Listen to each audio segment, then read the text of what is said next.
And one more thing ఏంటంటే దివ్య fire అవుతూ తనుజ టాస్కుల తర్వాత నువ్వు టాస్కుల తర్వాత ఏడుస్తావు, టాస్కులకు ముందు ఏడుస్తావు, సపోర్ట్ ఇమ్మని అడుక్కుంటావు, సింపతి కోసం ట్రై చేసి ట్రిక్కులు ఆట ఆడకుండా జిమ్మిక్కుల గురించి నువ్వు మాట్లాడుతున్నావు అని సెటర్లు వేసింది దివ్య. దీంతో నీ గేమ్ నువ్వు ఆడుకో, పక్క వాళ్ళ గేమ్ ఆడుకో అంటే తనుజ అరిచింది. నా గేమ్ నేను ఆడతాను, నీకు కళ్ళు కనిపించట్లేదేమో అని దివ్యపై ఫైర్ అయింది తనుజ.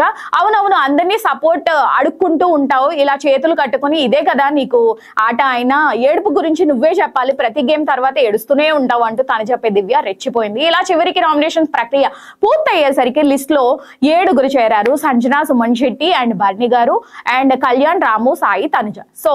సో ఈ వీక్ లో ఎవరు ఎలిమినేట్ అవుతారు అనేది, అంటే ధర్ని గారు లైక్ రేలంగిమావి కుటుంబం అంతా కూడా దీంట్లో చేరారు.